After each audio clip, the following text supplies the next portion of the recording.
Assalamualaikum warahmatullahi wabarakatuh. Perkenalkan, saya Ayu Raffioni. Saya merupakan salah satu dosen di Prodi D3 Gizi, jurusan Gizi Poltekkes Kemenkes Pontianak. Pada saat ini, saya mengampu beberapa mata kuliah di Prodi D3 Gizi, di antaranya Ilmu Pangan, Gizi dalam Daur Kehidupan, Pengembangan Formulasi Makanan, Keamanan Mutu Pangan, dan Kewirausahaan. Salah satu materi video pembelajaran yang akan saya tampilkan di sini yaitu di mata kuliah Ilmu Teknologi Pangan, di mana mata kuliah Ilmu Teknologi Pangan ini merupakan salah satu mata kuliah yang diajarkan kepada mahasiswa di semester 2. Adapun beban mata kuliah pada mata kuliah Ilmu Teknologi Pangan ini adalah 2 SKS, di mana 1 SKS berisi tentang praktek dan 1 SKS di teori. Di mata kuliah Ilmu Teknologi Pangan ini diharapkan nantinya mahasiswa mampu memahami dan mampu menjelaskan tentang konsep teknologi pangan. Yang kedua, mahasiswa mampu memahami dan menjelaskan tentang penilaian kualitas pangan secara objektif. Yang ketiga, mahasiswa mampu menjelaskan dan mengaplikasikan tentang peningkatan mutu gizi pangan dalam beberapa prinsip tentang suplementasi, fortifikasi, enrichment, serta komplement. Selanjutnya, mahasiswa juga diharapkan mampu menjelaskan dan memahami tentang pangan fungsional. Mahasiswa mampu melakukan dan mengaplikasikan tentang pengembangan pangan fungsional. Mahasiswa mampu untuk melakukan prinsip pengembangan formulasi makanan, yaitu tentang BMC, dan mahasiswa mampu melakukan tentang teknik labeling. Pada mata kuliah Ilmu Teknologi Pangan ini juga diajarkan beberapa bahan ajar, yaitu diantaranya tentang konsep teknologi pangan, penilaian kualitas pangan secara objektif, peningkatan mutu gizi pangan, pangan fungsional, pengembangan pangan fungsional, prinsip pengembangan formulasi makanan, teknik pengemasan, serta labeling.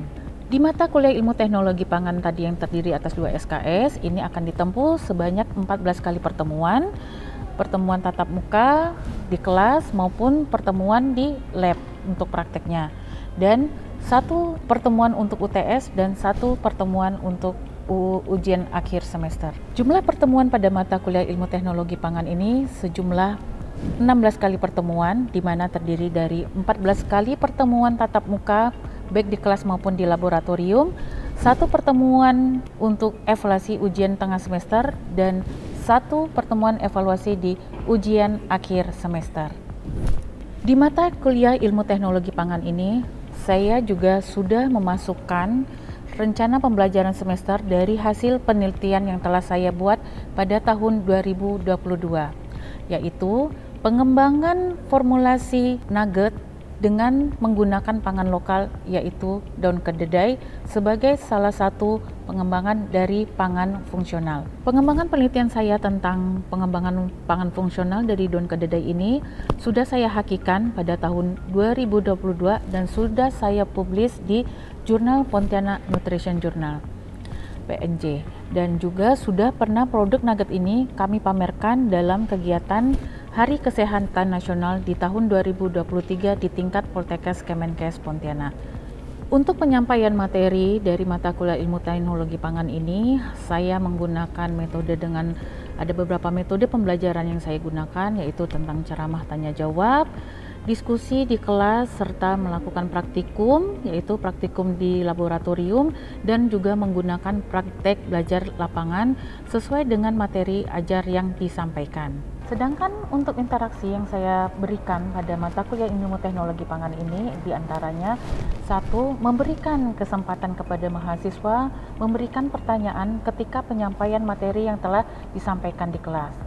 Yang kedua, memberikan kesempatan mahasiswa untuk mempresentasikan dari hasil kajian yang telah mereka dapatkan, baik itu melalui pembelajaran di lapangan maupun pembelajaran melalui praktikum. Dan yang ketiga, ketika pembelajaran itu akan dimulai, saya juga memberikan kesempatan mereka untuk merefresh atau mengingat kembali pembelajaran yang telah diberikan pada pertemuan sebelumnya. Untuk penilaian yang saya berikan kepada mahasiswa, baik itu meliputi melalui kuis yang biasa saya berikan itu setiap akhir perkuliahan. Tujuan untuk kuis ini adalah untuk mengevaluasi, melihat sejauh mana materi pembelajaran itu dapat diterima oleh mahasiswa. Evaluasi ini dapat berupa kuis yang saya berikan dalam bentuk Google Form sehingga nanti mahasiswa menjawab melalui Google Form tersebut. Selain itu juga evaluasi melalui ujian tengah semester yang saya berikan dan ujian praktikum di ujian akhir semester. Hal ini ingin melihat sejauh mana mereka mampu mengaplikasikan teknologi pengawetan pangan yang telah mereka pelajari baik dari pertemuan 1 sampai pertemuan ke-14. Untuk evaluasi plan pembelajaran tersebut, untuk ketentuan di mata kuliah teori dan mata kuliah praktek ini berbeda, di mana untuk persentasi kehadiran pada ujian akhir semester untuk praktikum, mahasiswa ini diwajibkan untuk hadir 100%. Artinya, mahasiswa itu boleh mengikuti ujian akhir semester apabila mereka telah mengikuti seluruh mata kuliah praktikum. Dan untuk mata kuliah teori, mereka diberikan kesempatan untuk kehadiran itu adalah sebesar 75%. Untuk besaran dari penilaian yaitu 20% itu adalah tugas, 30% itu adalah untuk ujian tengah semester, dan 40% itu adalah ujian akhir semester. Adapun capaian materi pembelajaran pada materi pangan fungsional ini adalah mahasiswa mampu memahami, menjelaskan, dan mengaplikasikan tentang pangan fungsional. Sedangkan sub CPMK yang diharapkan yaitu adalah pada akhir mata kuliah, mahasiswa mampu memahami dan menjelaskan tentang pengertian pangan fungsional. Yang kedua, sub CPMK yang kedua yaitu pada akhir mata kuliah, mahasiswa mampu memahami dan menjelaskan tentang fungsi pangan fungsional. Yang ketiga, pada akhir mata kuliah, mahasiswa mampu memahami dan menjelaskan tentang jenis-jenis pangan fungsional. Yang keempat, pada akhir mata kuliah, mahasiswa mampu memahami dan menjelaskan tentang syarat-syarat pangan fungsional. Yang kelima, pada akhir mata kuliah, mahasiswa mampu memahami dan menjelaskan tentang dampak pangan fungsional bagi kesehatan. Dan yang terakhir, pada akhir mata kuliah, diharapkan mahasiswa mampu memahami dan mengaplikasikan produk pangan fungsional, terutama tentang yang diambil dari pangan lokal setempat. Adapun video pembelajaran yang saya buat pada kali ini yaitu adalah mengambil tema tentang pangan fungsional, di mana tema tentang pangan fungsional ini saya sampaikan dalam bentuk video sehingga diharapkan video pembelajaran ini dapat diterima dan dapat digunakan bagi tenaga pendidik lainnya dalam mengajarkan materi yang sama tentang pangan fungsional kepada peserta didik lainnya. Oke, bismillahirrahmanirrahim. Assalamualaikum warahmatullahi wabarakatuh.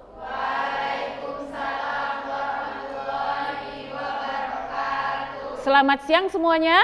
Siang, Bu. Bagaimana kabarnya pada hari ini? Baik. Kok masih lemah? Apa kabarnya hari ini? Baik. Baik, selamat ketemu lagi dengan saya di mata kuliah Ilmu Teknologi Pangan, di mana pada hari ini adalah pertemuan ke-9 ya, di mana kita akan membahas tentang pangan fungsional. Tapi sebelum itu kita akan mengevaluasi ya pertemuan sebelumnya, di mana pertemuan sebelumnya itu kita membahas tentang peningkatan mutu pangan. Oke, benar ya?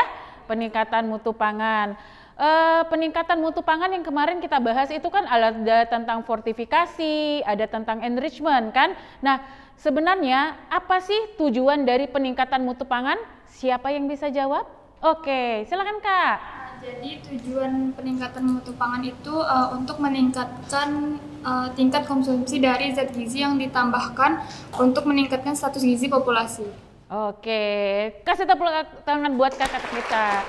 Ya, jadi sejarah peningkatan mutu pangan itu karena ada kasus, misalnya ada kasus status gizi buruk di suatu populasi, sehingga dilakukanlah suatu metode peningkatan mutu pangan supaya mengatasi masalah gizi di suatu populasi tersebut. Baik, selanjutnya tadi saya cerita ada peningkatan mutu pangan itu ada beberapa metode. Salah satunya yaitu dengan fortifikasi. Siapa kira-kira yang bisa menjelaskan kembali tentang fortifikasi?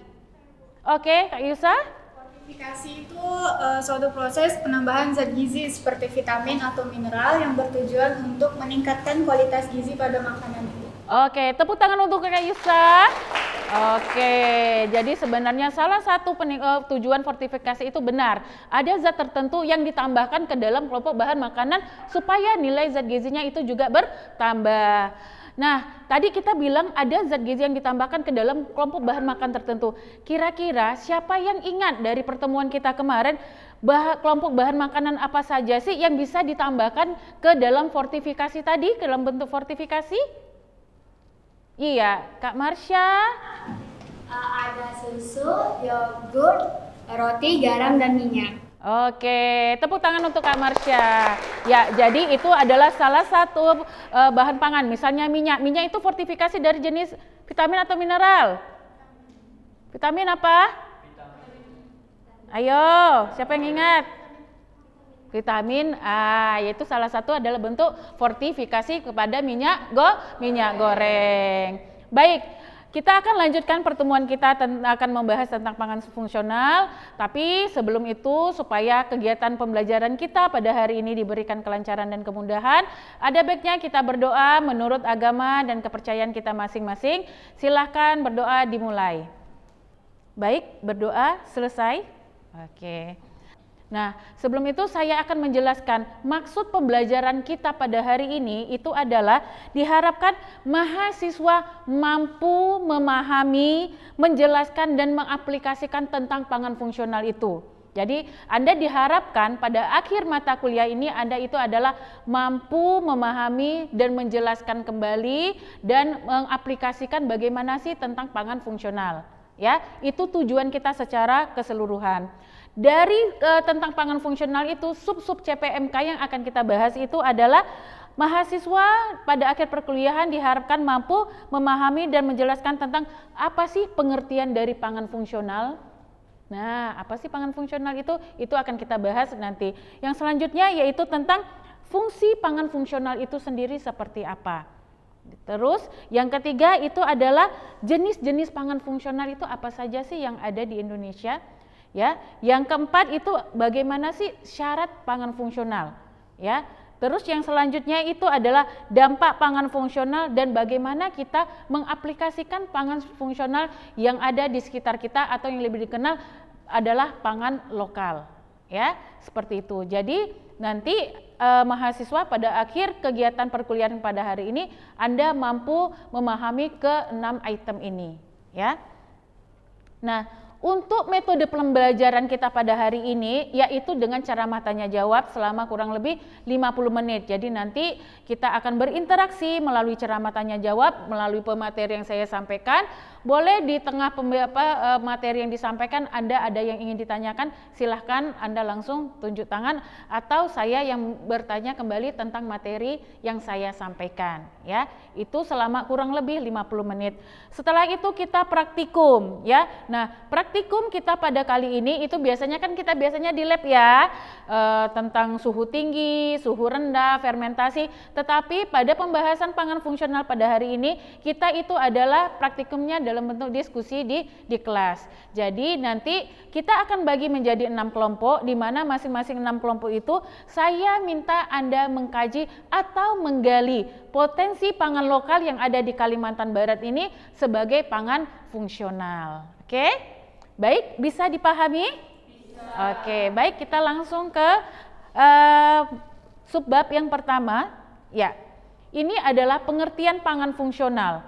Mungkin Anda selama ini sudah sering ya mendengar pangan fungsional ya, tapi tidak bisa membedakan itu sebenarnya pangan fungsional seperti apa sih. Nah, jadi pangan fungsional itu adalah yang pasti pangan fungsional itu memenuhi asupan nutrisi, ya, memenuhi asupan nutrisi kita dan memberikan efek kesehatan bagi tubuh, itu sudah pasti, ya, itu pangan fungsional, ya. Yang pasti apa sih kenapa dia memberikan efek terhadap tubuh dan kesehatan tadi? Karena dia ada kandungan zat gizi tertentu di dalam bahan pangan tersebut yang kita kenal dengan zat bioaktif. Ya, zat bioaktif pada bahan pangan tertentu yang dapat meningkatkan kesehatan. Saya ingin bercerita tentang bagaimana potensi pangan lokal itu dapat kita kembangkan menjadi satu bentuk pangan fungsional. Ini berdasarkan penelitian yang telah saya lakukan di tahun 2022. Di sini saya mencoba mengkaji. Mengkaji itu adalah daun kedadai. Sudah ada yang pernah dengar daun kedadai? Siapa yang sudah? Benar nih. Pernah Kak? Terdapat di mana? Nah betul, ya betul. Di Sintang itu banyak daun kedadai. Ya, ternyata orang di sana itu mengembangkannya dalam bentuk sirup. Udah dalam bentuk sirup, udah dalam bentuk cake. Nah, saya coba membuat satu produk pangan ya yang berdasarkan kajian itu ternyata daun kedadai itu tinggi antioksidan ya, tinggi antioksidan. Nah, ini adalah bentuknya. Ya, bentuk daun kedadai. Benar ya? Pernah lihat dari bentuk kedadai? Nah, ya. Ini dan zat anti kanker. Nah, saya coba membuat formulasi. Kenapa saya membuat nugget? Karena nugget itu merupakan salah satu bahan pangan yang sangat disukai oleh kelompok orang banyak ya. Anak-anak suka, pada kelompok remaja juga suka ya. Kelompok kalian juga suka. Jadi saya mencoba membuat formulasi nugget dari daun kadadai. Ya, boleh biasanya kedadai atau kedadai juga orang biasa menyebutnya seperti itu. Saya tambahkan dengan apa? Potensi hewani apa di sini tadi? Ikan. Nah, ikan toman banyak di mana? Daerah hulu ya. Nah, ya daerah Sintang, Kapuas Hulu, ikan toman banyak. Jadi saya membuat nuggetnya, pada umumnya orang membuat nugget itu adalah dari daging. Nah, saya coba membuat ini nuggetnya dari ikan, saya tambahkan tadi daun kedadai sebagai zat antioksidan tadi. Dengan formulasi ya, 3 formulasi ini 475 gram ikan toman ditambah dengan 25 gram daun kedadai. Daun kedadainya ini saya bikin dalam bentuk serbuk dulu. Ya, dikeringkan, terus kita dalam bentuk kayak tepung, ditambahkan. Ini adalah 3 formulasi ini. Setelah itu saya kaji kandungan zat gizinya dengan analisis uji proksimat. Apa yang didapatkan dari nugget daun kedadai ini? Nah, ini ternyata per 100 gram itu dia mengandung 579,4 kalori, mengandung protein 119,2 gram serta lemak 110,5 serta karbohidrat 99,4. Ini kandungan zat gizinya. Sekarang kita lihat bagaimana kita melihat zat antioksidannya. Saya analisis juga antioksidannya.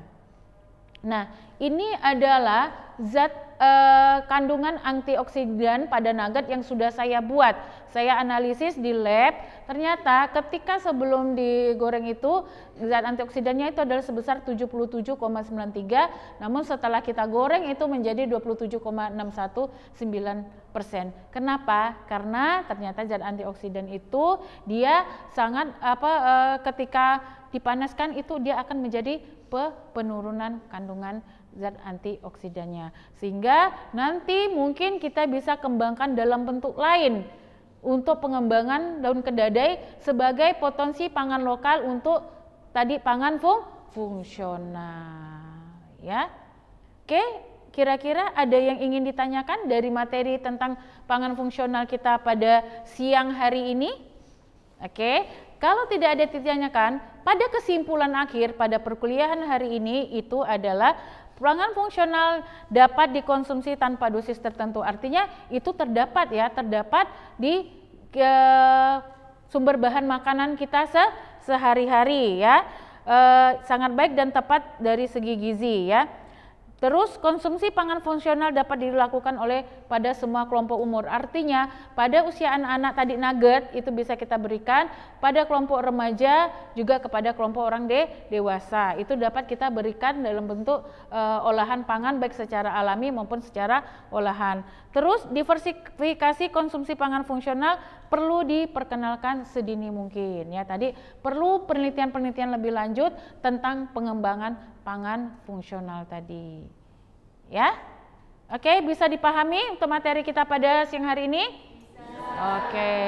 Baik, untuk lebih lanjut, untuk evaluasi kita pada akhir, saya sudah mengirimkan link Google Form ya, Google Form yang harus Anda isi untuk mengevaluasi pembelajaran yang telah diberikan. Silakan buka HP-nya dan lihatlah link tersebut.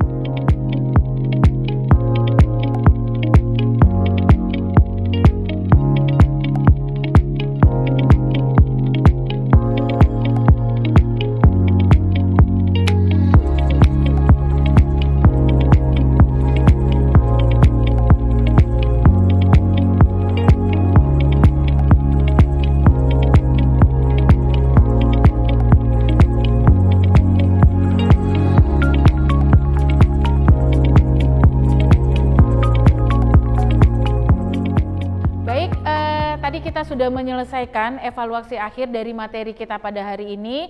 Sekarang kita akan memasuki diskusi ya. Diskusi di mana kemarin sudah kita bagi per kelompok, dan temanya juga sudah saya bagikan di grup. Masing-masing kelompok itu mencoba membahas atau mencari potensi pangan lokal yang ada di Kalimantan Barat yang dapat kita kembangkan menjadi pangan fungsional. Setelah itu kurang lebih 20 menit, nanti setelah 20 menit Anda akan saya tunjuk kelompok mana yang akan presentasi tadi dari hasil diskusinya. Oke, bisa dipahami? Oke, baik, kita bentuk kursinya dalam bentuk untuk ruang diskusi. Baiklah, pada saat hari ini mahasiswa setelah mendengarkan materi tentang pangan fungsional, mereka diminta untuk mencari atau mendiskusikan tentang bagaimana potensi pangan lokal yang ada di Kalimantan Barat untuk digali dan menjadi satu bentuk pangan fungsional.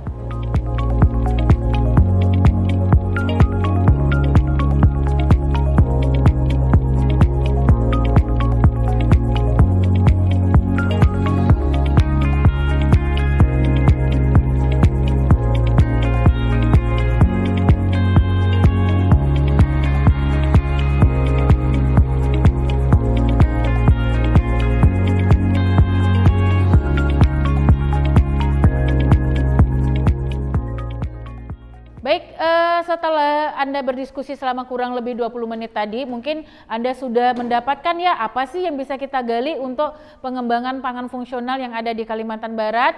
Baik, saya rasa kita akan menunjuk salah satu kelompok yang akan mempresentasikan tentang diskusi dari kelompok yang tadi sudah ditentukan. Kira-kira kelompok mana ya? Saya rasa kelompok 2, silakan presentasi. Kelompok 2 mana? Kelompok 2? Oke, baik. Kita berikan aplaus buat kelompok 2 yang akan mempresentasikan hasil diskusinya pada siang hari ini. Silakan kelompok 2. Baiklah, di sini saya perwakilan dari kelompok 2 akan mempresentasikan yaitu potensi soygrowth buah lakum. Nah, di mana? Di sini ada pangan fungsional. Ini pengertiannya terlebih dahulu, yaitu ada zat tertentu yang ada dalam bahan pangan dapat meningkatkan kerja fungsi tubuh, bekerja lebih baik dan efektif. Kemudian dapat membantu mencegah dan mengobati penyakit kronik. Nah, selanjutnya setiap pangan atau ingredient pangan yang dapat memberikan keuntungan kesehatan di luar manfaat zat-zat gizi dan kandungannya. Selanjutnya ada pangan yang karena kandungan komponen aktifnya dapat memberikan manfaat bagi kesehatan di luar manfaat yang diberikan oleh zat-zat gizi yang terkandung di dalamnya. Nah, kemudian fermentasi susu kedelai dapat meningkatkan biofabilitas isoflavon, membantu pencernaan protein dan mendukung sistem kekebalan tubuh. Kemudian susu kedelai merupakan produk pangan hasil olahan kacang kedelai. Kedelai mengandung konsentrasi isoflavon tertinggi di antara sumber makanan lain yang mengandung isoflavon yang berfungsi sebagai antioksidan. Nah, jadi kacang kedelai itu dipilih untuk sebagai pangan fungsionalnya karena dia memiliki antioksidan yang cukup tinggi. Kemudian ini ada usaha pengkayaan minuman tinggi antioksidan dapat dilakukan dengan penggabungan bahan-bahan pangan yang dapat berfungsi sebagai antioksidan seperti susu kedelai dan buah lakum. Nah, di sini ada metode pembuatan soygrowth buah lakum. Nah, di sini ada susu kedelai plus sari buah lakum dengan pemanasan 80 derajat Celcius. Kemudian ada penambahan gula dan susu skim dengan pendinginan inokulasi 1:1 inkubasi. Nah, sekian penjelasan dari saya. Apakah ada yang ingin ditanyakan? Oke, perkenalkan nama saya Marsha. Di sini saya perwakilan dari kelompok 1. Izin bertanya tentang dalam pembuatan soy gurt ini tuh bila kita dalam rumah tangga bisa tidak mengganti bakteri asam laktat agar bisa dibuat di dalam rumah tangga tersebut. Baik, apakah ada yang ingin ditanyakan lagi?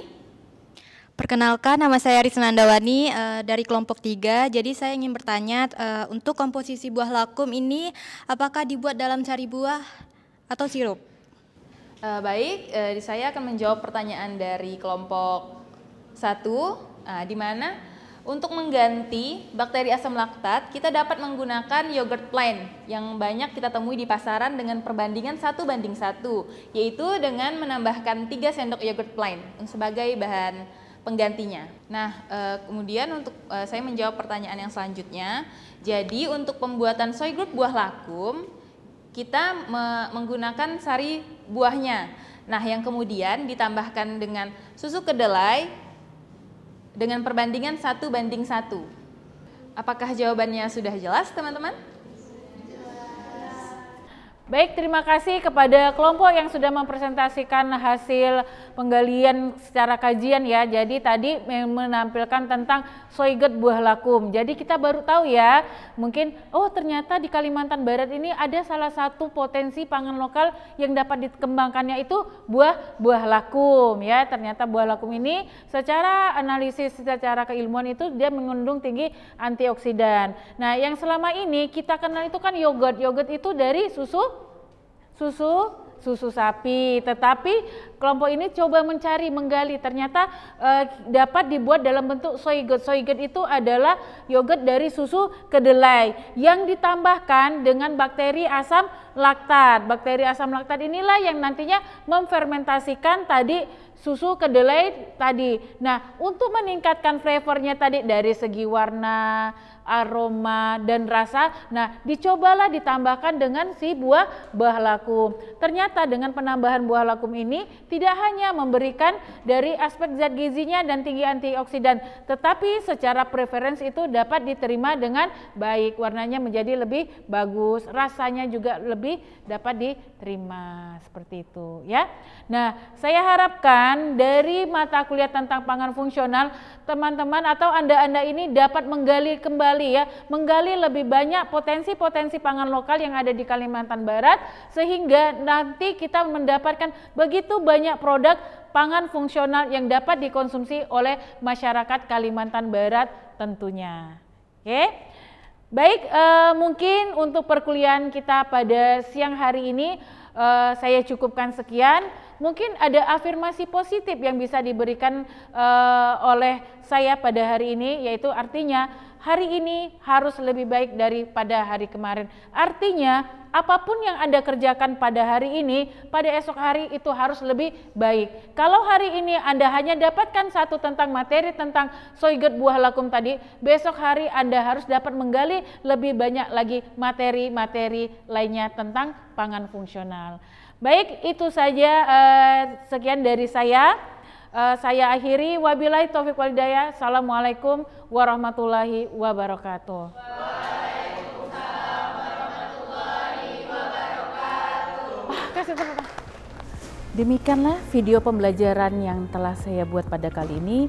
Semoga memberikan manfaat terutama bagi para peserta didik lainnya. Terima kasih bagi semuanya. Saya akhiri, wabillahi taufiq wal hidayah. Assalamualaikum warahmatullahi wabarakatuh.